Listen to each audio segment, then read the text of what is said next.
Welcome to Shattered Sky Stories. Remember to hit the like button and the subscribe button so you don't miss any sci-fi stories. Now sit back and enjoy. The Salvation Gate dominated the sky like a cathedral built by gods. Kalen Vance stood on platform 73, his plasma welder humming, and allowed himself a moment of pure awe. 700 meters of crystalline spires and quantum-threaded conduits rose before him, bending light around impossible geometries. Beyond the observation dome, the void pressed close, but the gate promised escape. A new universe. A second chance. 3 weeks until activation.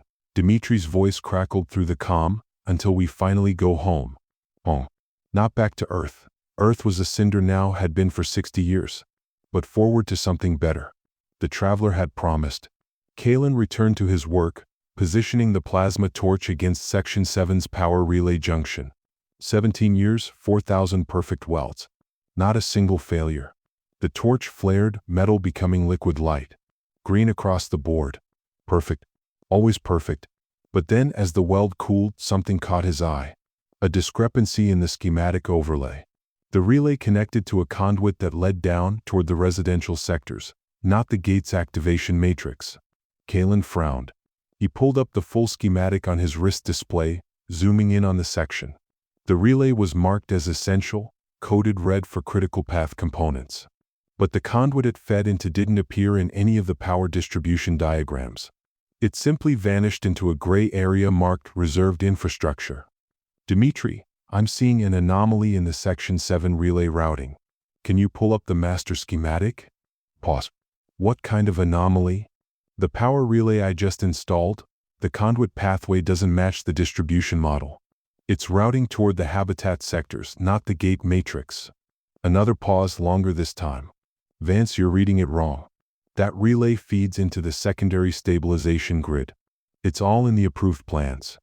But the conduit is fine. You installed it correctly. Now move on to the next junction point. We're behind schedule. Kalen stared at the schematic. He'd been reading technical diagrams since he was 12 years old, training for this exact purpose. He knew how to read them. And this conduit didn't make sense. Dimitri, I'd like to file a formal query with engineering. This doesn't. Vance. Dimitri's voice had changed, gone cold. You're experiencing gate stress. It happens to everyone this close to completion. You start seeing problems that aren't there, doubting the plan. But the plan is perfect. The traveler's plan is perfect. Do you understand? The traveler's plan. Those words were supposed to comfort, to inspire faith. They usually did. But standing there on platform 73, staring at a conduit that led nowhere, Kalen felt something else entirely. I understand, he said quietly. But he didn't. That evening, Kalen sat in his residential unit. A modest cube in Habitat Ring 4, 12 square meters of personal space that he'd personalized with photos of the gate's construction milestones, and tried to let it go. Dimitri was right. He was tired. 17 years of 10-hour shifts, breathing recycled air, eating synthesized protein, all in service of the great work. Gate stress was common.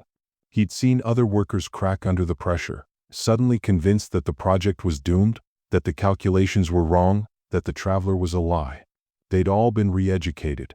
They'd all come back to the faith, grateful for the correction. But that conduit, that impossible, nonsensical routing. Kalen pulled up his personal terminal and accessed the public schematic database. Every citizen had access to the basic plans. Transparency was a core value of the colony, a reminder that they were all in this together, all working toward the same salvation. He navigated to Section 7, found the relay junction he'd installed. And there it was, exactly as Dimitri had said. The conduit fed into the secondary stabilization grid. Perfectly logical. Perfectly normal. Except that wasn't what his scanner had shown. His scanner had shown the conduit leading down toward the habitat rings. Kalen sat back, rubbing his eyes. Maybe he was cracking.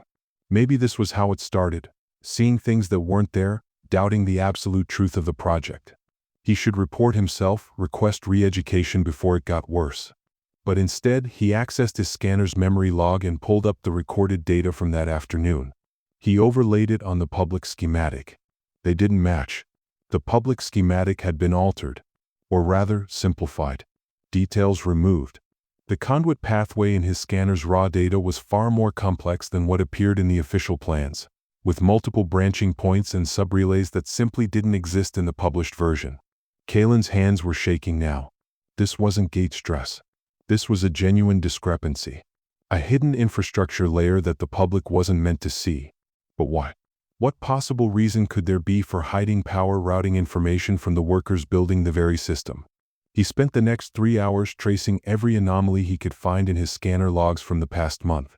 Most matched the public schematics perfectly, but there were others. Small discrepancies.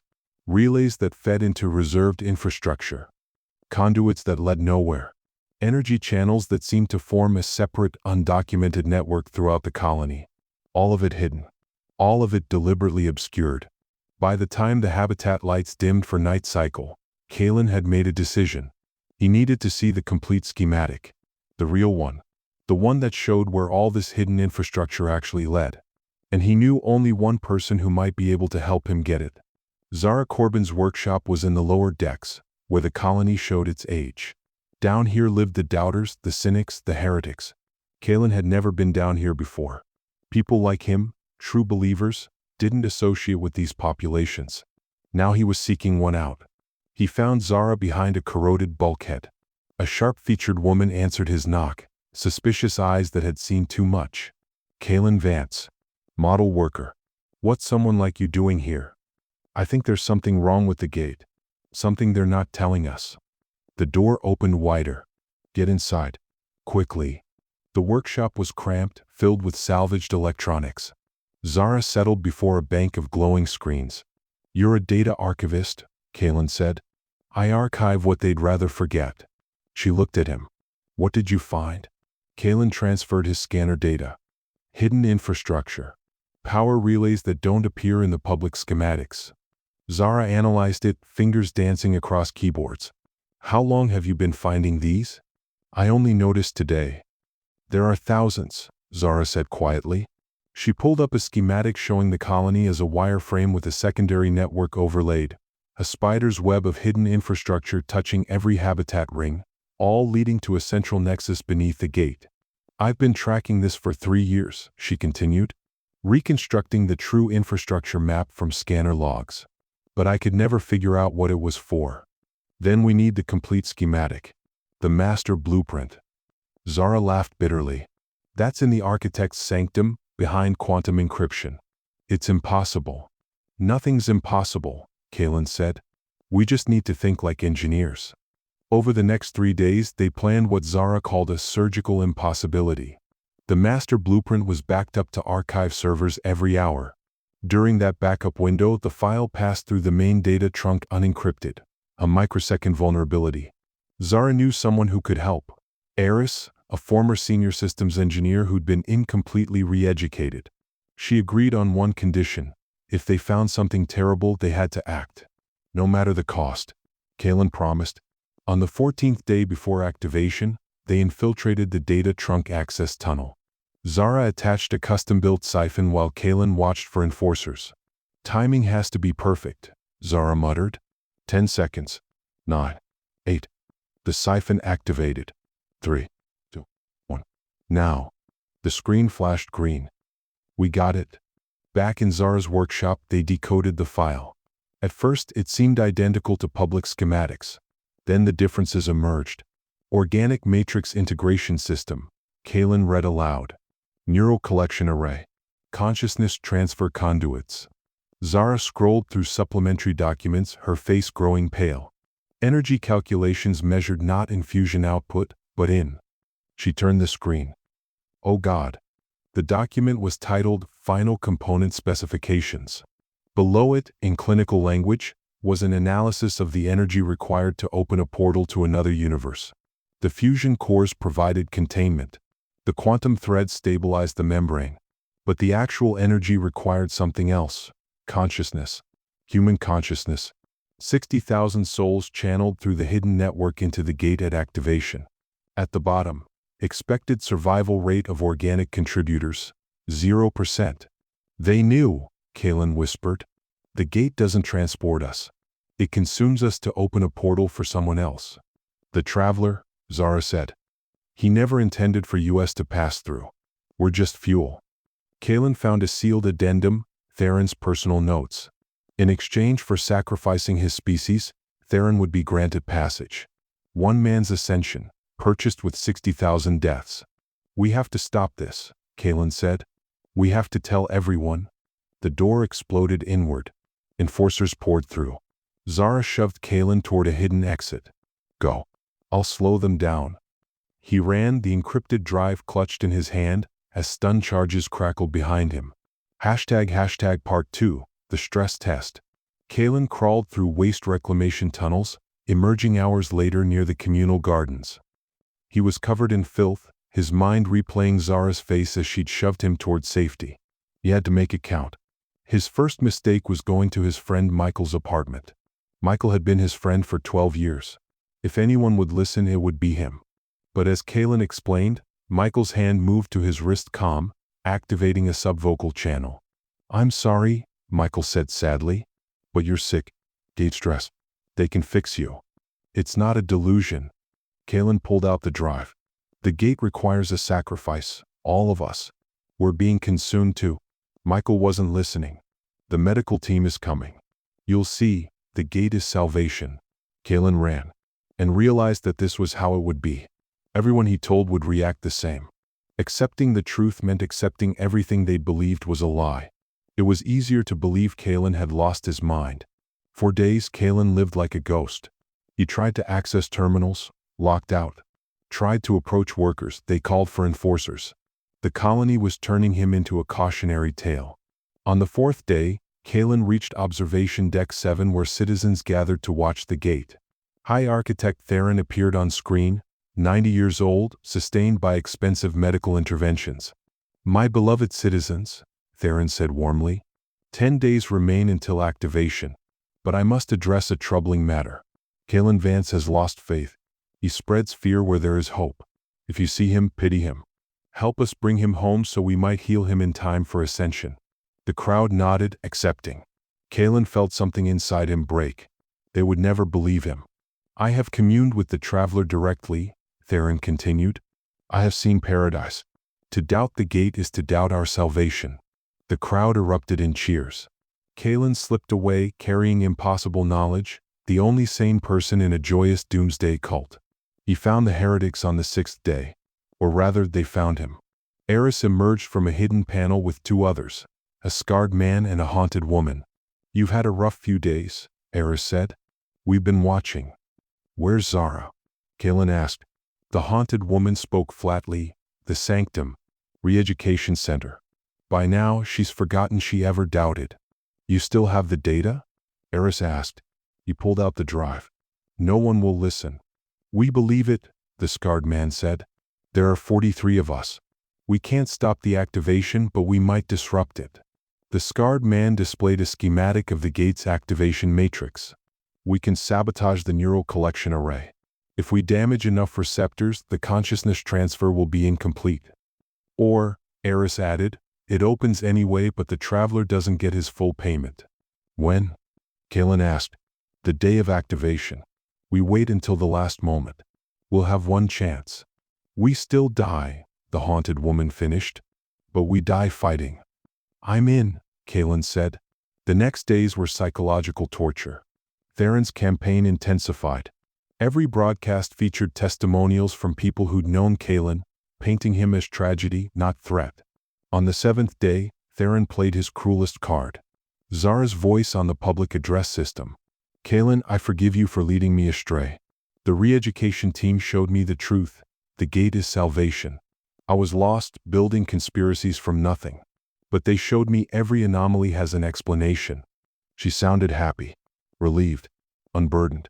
That evening, Theron appeared on every screen simultaneously. Kalen, I know you're watching. You think you discovered a terrible secret.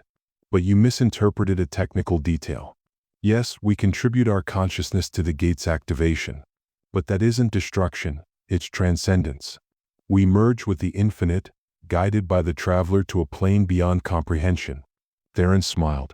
You've been trying to save us from our salvation. Come to the sanctum.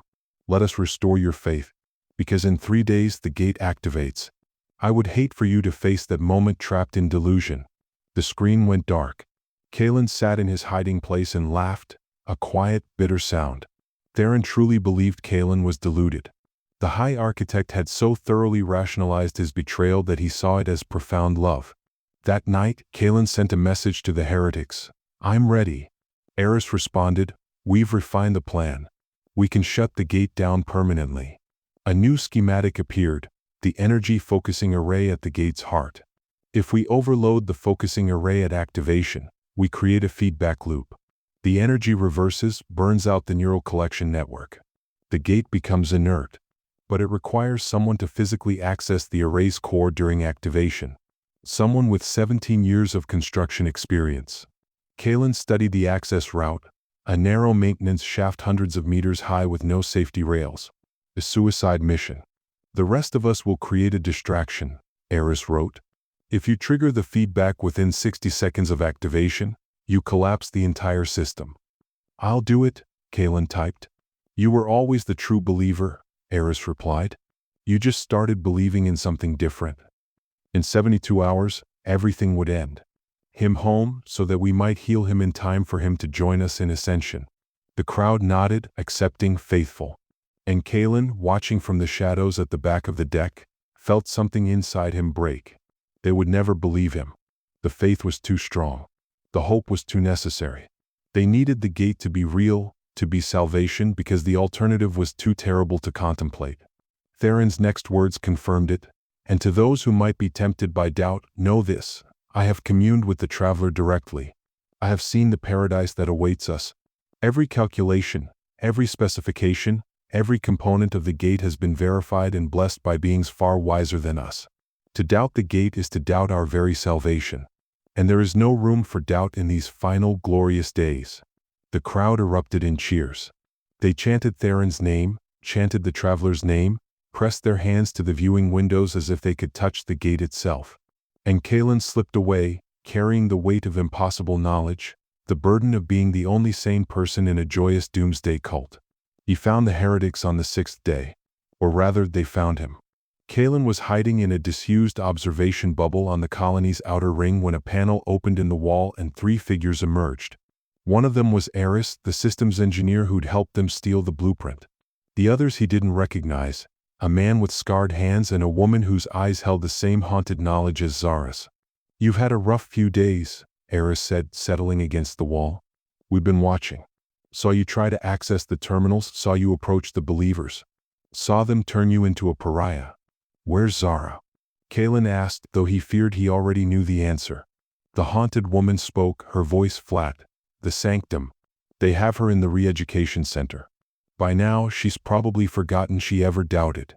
Kalen closed his eyes. Another casualty of his search for truth. "You still have the data?" Eris asked. He pulled out the encrypted drive. "For all the good it does. No one will listen. They can't afford to believe it." "We believe it," the scarred man said. "We've always known something was wrong. We just didn't have proof. Now we do." "There are 43 of us," Eris continued. "Heretics who've been hiding our doubts for years. We can't stop the activation. We don't have the numbers or the resources. But we might be able to disrupt it. If we work together." Kalen looked at them. This small band of doubters, the only people in the entire colony who weren't marching willingly toward their own annihilation. "What do you have in mind?" The scarred man pulled up a schematic on a portable display. It showed the gate's activation matrix, the central nexus where all the hidden consciousness-draining conduits converged. "We can't destroy the gate, but we can sabotage the neural collection array. If we damage enough of the receptors, the consciousness transfer will be incomplete. The gate might not achieve the critical mass needed to open the portal. Or," Eris added darkly, "it opens anyway but the traveler doesn't get his full payment. Either way, we screw up Theron's precious ascension." It wasn't much. It wasn't even close to saving everyone. But it was something. A chance to throw a wrench into the machinery of their own sacrifice. "When?" Kalen asked. "The day of activation. We wait until the last possible moment, when security is focused on the ceremony. We'll have one chance.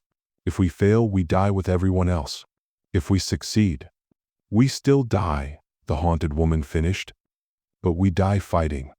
Kalen thought of Zara, her mind now scrubbed clean of doubt, her faith restored.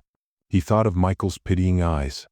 He thought of the 60,000 citizens celebrating in the streets, counting down the days to their own annihilation with joy in their hearts. "I'm in," he said. The next 4 days were a study in psychological torture. Theron's campaign against Kalen intensified, but with a perverse sophistication. The High Architect didn't paint him as a threat. That would give his doubts too much power.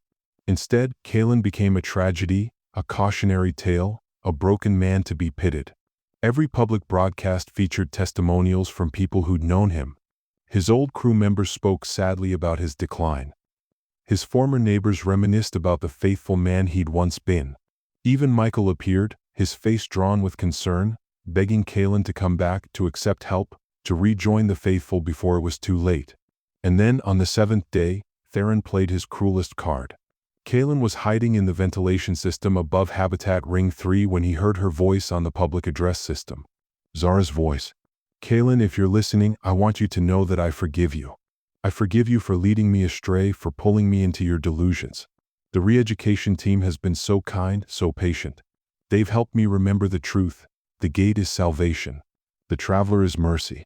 And I want to help you remember too." Kalen pressed his forehead against the cold metal of the vent, his jaw clenched so hard his teeth ached. "I was lost," Zara continued, and there was genuine warmth in her voice now, the warmth of renewed faith. "I spent years collecting evidence of nothing, building conspiracies out of engineering notation and power routing. But they showed me the truth. Every anomaly I found has an explanation. Every question has an answer. We just have to have faith." It went on for 5 minutes. Zara's conversion testimony, broadcast colony-wide, used as a weapon against the last vestiges of doubt.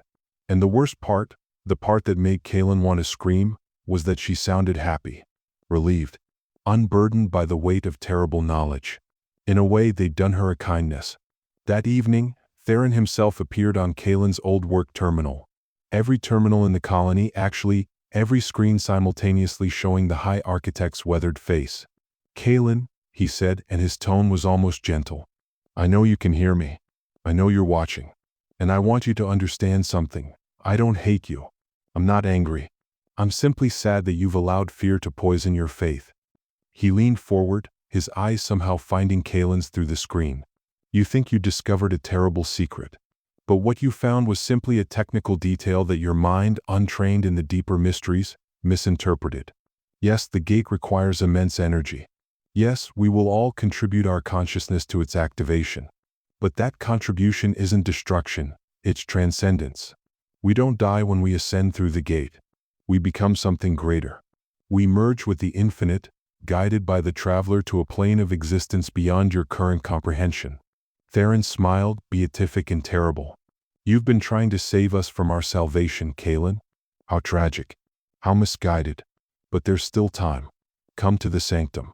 Let us show you what you misunderstood. Let us restore your faith so you can join us in glory. Because in 3 days the gate activates. And I would hate for you to face that moment still trapped in your delusion, unable to embrace the ascension that awaits." The screen went dark. And Kalen sat in his hiding place, surrounded by the architecture of the colony's doom, and laughed. A quiet, bitter sound that held no humor at all. Theron's offer was genuine in its way. The High Architect truly believed that Kalen was the deluded one. That was the most horrifying part. Theron had lived with this knowledge for so long, had so thoroughly rationalized his betrayal, that he now saw it as an act of profound love. He was killing his entire species and calling it mercy.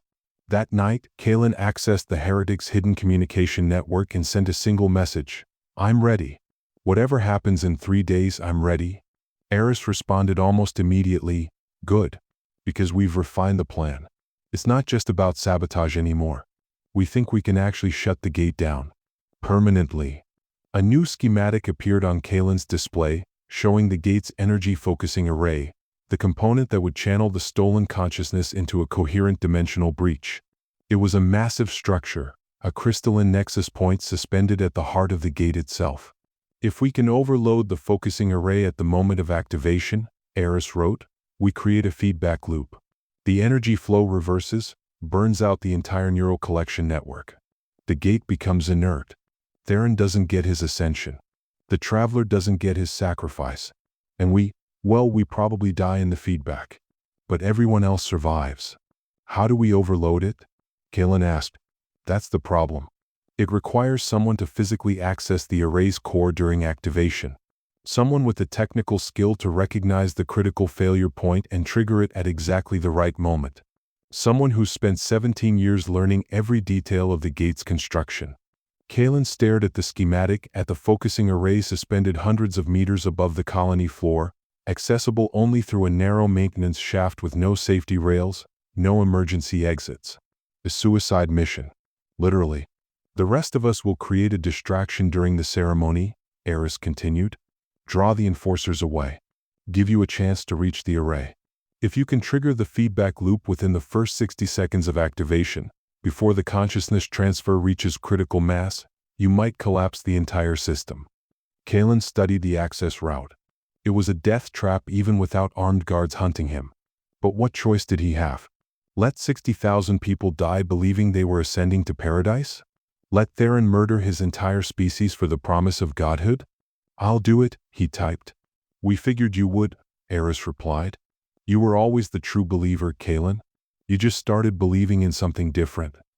The message window closed, leaving Kalen alone with the schematic, with the impossible task ahead, with the weight of a world's last hope resting on his shoulders. In 72 hours, everything would end. One way or another. The final day arrived with celebration. The colony transformed overnight into a festival of faith. Every habitat ring was draped in white fabric, symbolizing the purity of their coming ascension. Citizens wore their finest clothes, embraced in the corridors, wept openly with joy. Children too young to understand the technical details nevertheless felt the electric anticipation, their laughter ringing through the air like bells. The gate itself had been completed at dawn, the final components installed by Dimitri's crew. It stood now in its full glory, a monument that seemed to defy the laws of physics and reason. The crystalline spires caught the light in impossible ways, creating rainbow halos that danced across the observation domes. At its heart, barely visible through the shimmering energy field, was the focusing array, Kalen's target. The activation ceremony was scheduled for 1,400 hours colony time. By noon, the primary observation plaza was packed with tens of thousands of citizens. All of them turned toward the gate with expressions of rapture. The remaining population watched on screens throughout the colony, every eye fixed on humanity's supposed salvation. Kalen watched from a maintenance catwalk high above the plaza, dressed in a stolen technician's uniform. He'd managed to slip past security by using credentials that Eris had forged, credentials that identified him as part of the activation safety team. No one looked closely at his face. Everyone was too focused on the gate. Below, on the ceremonial platform at the gate's base, High Architect Theron stood in white robes, flanked by his inner circle of senior architects. They were the only ones who knew the truth, the only ones who understood what was about to happen. And yet they smiled and waved to the crowd, secure in their coming transcendence. Kalen spotted the other heretics scattered throughout the plaza. Eris by the eastern access tunnel. The scarred man near the security checkpoint. The haunted woman in the crowd itself, her face a mask of controlled terror. 43 people who knew what was coming, surrounded by 60,000 who didn't. 43 against the world. At 1,350 hours, Theron raised his hands, and the crowd fell silent with an almost religious reverence. My children, he said, his voice amplified throughout the colony. 70 years ago, humanity faced extinction. Our world burned. Our future died. We fled into the void with nothing but hope and desperation. And then, the traveler came to us. A being of infinite wisdom and compassion, who showed us that our story didn't have to end. That there was another way. Another universe. Another chance. The crowd murmured their agreement, their faith. Kalen felt sick. For 70 years we have labored. We have sacrificed. We have built this gate according to the traveler's specifications, trusting that it would lead us home. And now, in mere minutes, that trust will be rewarded. We will step through this portal and into paradise. We will leave behind this dying habitat, this dead universe, and be born anew in a realm of infinite possibility. Theron's smile was beatific, the smile of a man who truly believed his own lies. The traveler has promised us that the transition will be painless, beautiful. We will feel ourselves dissolving, transcending the limits of flesh, becoming pure consciousness as we pass through the dimensional barrier. And on the other side, we will be reconstructed, perfected, freed from the weaknesses that have always plagued our species. Kalen's hands tightened on the catwalk railing. The dissolution Theron described wasn't transcendence. It was consumption. The neural collection array would drain their minds, their very sense of self, feeding it into the gate to fuel the portal's opening. They would feel themselves dying, and Theron had convinced them it was ascension. It was the cruelest lie Kalen had ever heard. At 1355, Theron nodded to his technicians, and the activation sequence began. The gate's power systems came online with a deep, resonant hum that Kalen felt in his bones. The crystalline spires began to glow, soft at first, then building to an intensity that hurt to look at directly.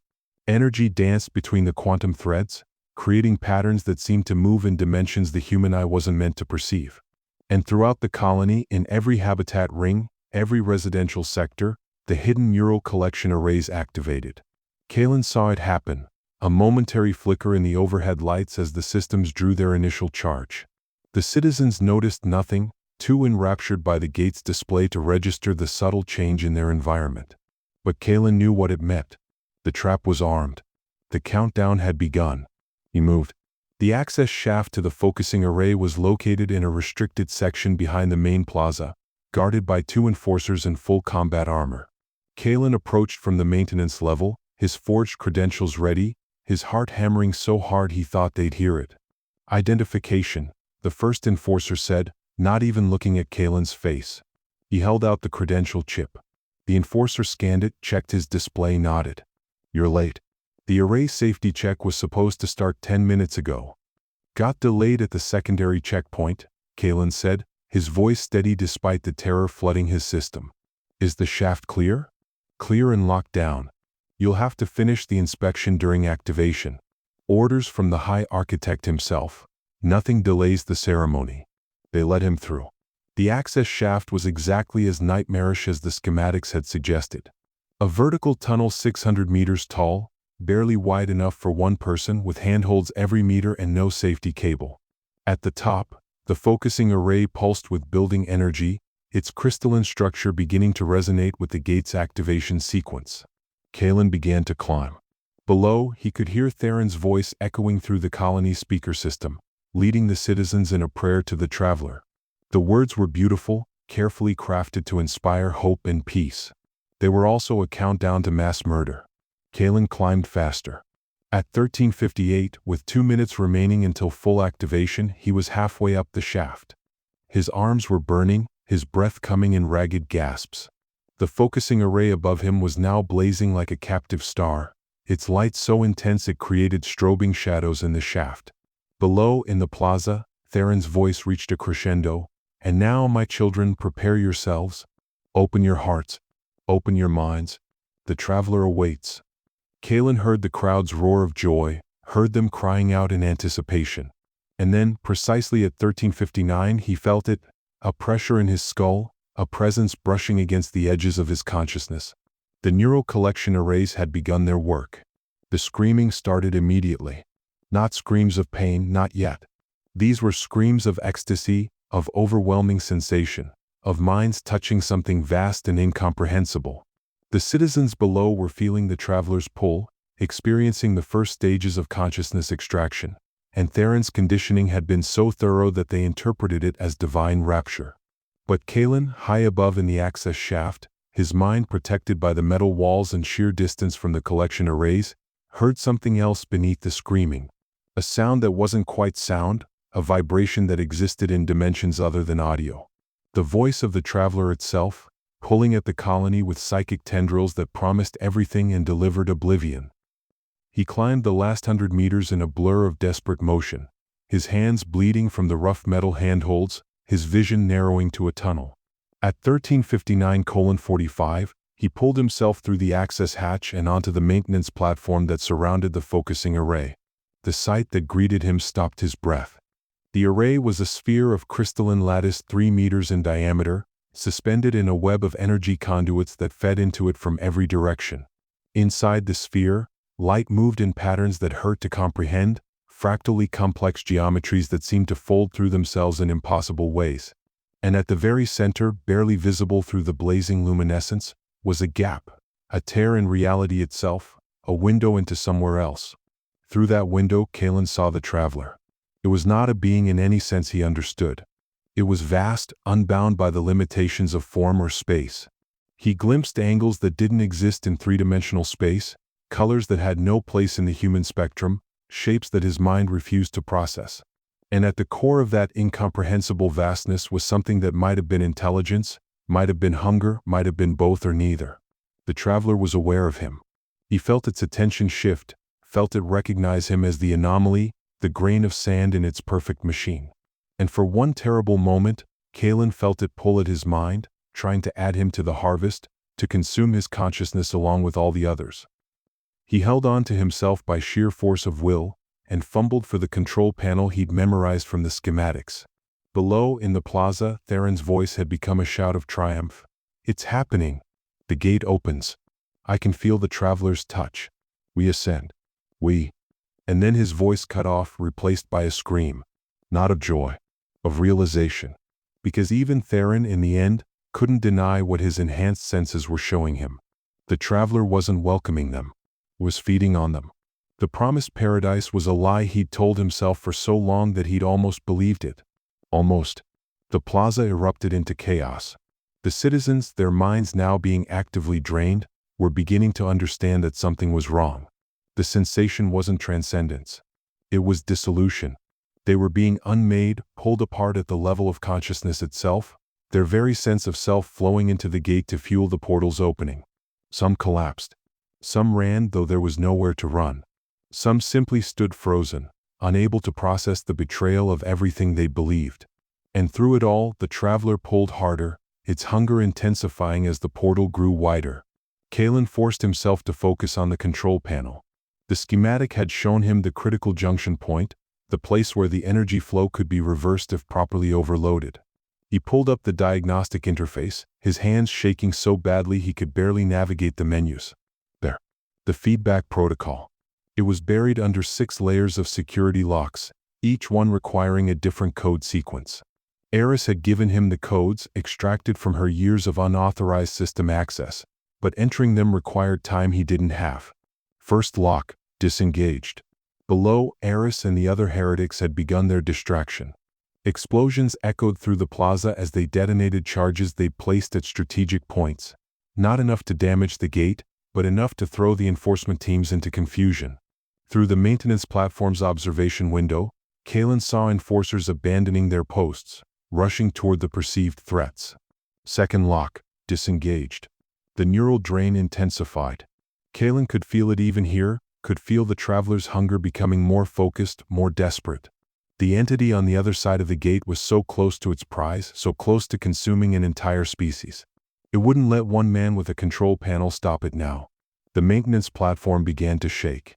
The focusing array's energy output spiked, its crystalline structure vibrating at frequencies that made Kalen's inner ear scream. The traveler was trying to accelerate the process, trying to complete the harvest before he could trigger the feedback. Third lock, disengaged. In the plaza, High Architect Theron had somehow made it to a communication terminal.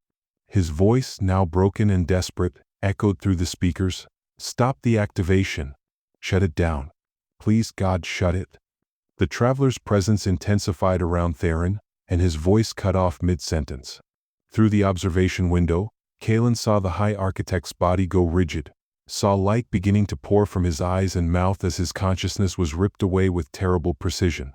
The traveler was punishing him for his doubt, for his last-second rebellion against the pact he'd made 70 years ago. Fourth lock, disengaged. Kalen's nose was bleeding now, his vision fragmenting at the edges. The psychic pressure was immense, the traveler's will beating against his mind like a hammer. He could feel it trying to convince him to stop, to accept the inevitable, to let the harvest complete. After all, what was one species against a being of such incomprehensible power? What was human suffering against cosmic necessity? But Kalen had spent 17 years making perfect welds, maintaining absolute precision under impossible pressure. His mind was a tool honed for exactly this kind of focus. Fifth lock, disengaged. The portal was nearly fully open now, a swirling vortex of non-space that occupied the center of the gate. Through it, more of the traveler became visible, geometries that violated sanity, perspectives that suggested realities fundamentally hostile to human existence. This was what awaited Theron on the other side. Not godhood, not transcendence, just dissolution into something that would use his component parts as fuel for its own unknowable purposes. Sixth lock, disengaged. The feedback protocol menu appeared. One button, one final choice. Trigger it and the energy flow would reverse, burning out the neural collection arrays throughout the colony. The gate would collapse. The traveler would be denied its prize. But the feedback surge would also vaporize the focusing array and Kalen with it. He looked down at the plaza one last time. Saw the citizens collapsed on the ground, their consciousnesses halfway gone, caught between life and oblivion. Saw the enforcers trying desperately to shut down systems they didn't understand. Saw Eris and the other heretics making their last stand against forces that vastly outnumbered them. Saw Zara, her re-educated mind now broken by the reality of what was happening, staring up at the gate with an expression of absolute horror as her memories returned. Kalen thought of his 17 years of perfect welds. 4,312 flawless connections, each one a testament to humanity's ability to build, to create, to hope. The gate was supposed to be the culmination of that hope. Instead, it had become an altar of sacrifice. But not anymore. He pressed the button. The feedback began as a high-pitched whine that rapidly descended below the range of human hearing, becoming a vibration that shook the entire habitat. The energy that had been flowing from the colony into the gate suddenly reversed, a torrent of power slamming back through the neural collection arrays with devastating force. Throughout the habitat, the arrays exploded in cascades of sparks and shattered crystal. The psychic drain ceased instantly, the traveler's grasp on the colony's consciousness severed in a single catastrophic moment. The citizens who'd been caught in the harvest collapsed, their minds their own again, traumatized but alive. The portal began to collapse. The traveler, denied its prize at the final moment, unleashed a shriek that existed in spaces beyond sound. Kalen felt it as a pressure that threatened to burst his skull, a rage so vast and alien that his mind could barely process it. The entity thrashed against the closing portal, trying to force it open through sheer will, trying to salvage some fragment of the harvest it had been promised. But the feedback was too powerful. The focusing array was designed to handle energy flow in one direction only. Running power backward through it created stresses the structure couldn't withstand. The crystalline lattice began to crack. Kalen watched, his hands still on the trigger, as fissures spread through the sphere like lightning. The light inside dimmed, flickered, began to die. And as it died, so too did the portal, its edges curling inward, the view of the traveler's realm shrinking to a point. In the final second before it closed completely, Kalen saw something that would haunt him in whatever seconds he had left. The traveler's attention focused on him with absolute clarity, and he felt its recognition. Not anger, not respect, just acknowledgement. One consciousness recognizing another across an impossible divide. And then the portal collapsed. The focusing array shattered. The maintenance platform, the access shaft, the entire upper structure of the gate, all of it came apart in a cascade of crystalline shards and explosive decompression. Kalen felt himself falling, felt the heat of the feedback surge washing over him, Kalen woke to darkness. For a moment he thought he was dead, suspended in some afterlife void. But then pain found him, exquisite, all-encompassing pain that mapped every injury his body had sustained. Broken ribs, shattered left arm, burns across 60% of his skin. Internal bleeding, probably. But alive. Somehow impossibly alive. A light appeared above him, weak and flickering. Emergency lighting running on battery backup. As his eyes adjusted, he realized he was in the wreckage at the base of the gate, buried under a collapsed section of the maintenance platform. The structure had broken his fall, even as it had nearly killed him. He could hear alarms, distant and mournful. Could hear voices shouting, coordinating rescue efforts. The colony had survived. Damaged, traumatized, but survived. With his right arm, the one that still worked, Kalen pushed against the debris pinning him. It shifted slightly, enough for him to see beyond his immediate prison. The gate still stood, but it was inert now, its crystalline spires dark and cracked. The focusing array was simply gone, vaporized in the feedback surge. Without it, the gate was nothing but an expensive sculpture, a monument to a failed sacrifice. The neural collection arrays throughout the colony had been destroyed. The conduits that would have drained 60,000 minds now carried nothing but the memory of what they'd almost done. Theron was dead. Kalen had seen that much in the final moments. The High Architect had been too close to the portal when it collapsed, too deeply connected to the traveler's consciousness. The feedback had burned him out from the inside, leaving an empty shell. The inner circle of architects, the ones who'd known, who'd helped plan the sacrifice, were being rounded up by the survivors, their complicity undeniable now that the truth was exposed. There would be trials, probably executions. The colony would tear itself apart trying to process the betrayal. And in the end they would still be trapped. The habitat's power grid was crippled, its life support systems running on failing backups. The gate had been their only hope of escape, and now it was ash and broken promises. They were saved from sacrifice only to face slow death from system failure. Kalen closed his eyes and let the darkness take him again. When he woke the second time, he was in the medical bay, surrounded by bandages and the soft beep of monitors. Eris sat in a chair beside his bed, her face drawn but her eyes sharp. "You're awake," she said. "The doctor said you shouldn't be. Said the injuries alone should have killed you, never mind the psychic trauma from being that close to the traveler when it was banished." "Banished?" Kalen repeated, his voice a rasp. "Is that what we did?" "That's what we're calling it. Sounds better than denied a cosmic predator its promised meal." Eris leaned forward. "The colony is in chaos. Half the population is catatonic from the neural drain. A quarter are rioting, demanding answers. The rest are just broken. Everything they believed was a lie. Everything they sacrificed for was pointless. The habitat. Dying. The power grid is operating at 30% capacity, and we're losing generators every day. Life support will fail completely within 6 months. Maybe less." She smiled, a broken expression that held no joy. "You saved us from the traveler just in time for us to suffocate in the dark. Congratulations." Kalen stared at the ceiling, at the flickering lights that marked their slow countdown to extinction. "Did we do the right thing?" he asked. "Maybe Theron's way would have been better. Painless. They would have died believing they were ascending to paradise. Would you have wanted that? The comfortable lie." He thought of the blueprint, of the moment when faith had shattered against the hard edge of truth. Thought of the terror and the clarity that had followed. "No," he said. "No, I wouldn't. Then we did the right thing. They deserved to know. They deserved a choice, even if that choice was between bad and worse." Eris stood, moving toward the door. "You should rest. You're still in critical condition and we need you. The heretics are the only ones people trust anymore, and you're the one who stopped the activation. Like it or not, you're a leader now." "Leader of what? A dying colony?" "A colony that chooses its own end," Eris said. "That has to count for something." She left. Kalen lay in the medical bay, listening to the alarms and the distant sound of voices raised in grief and anger, and thought about blueprints.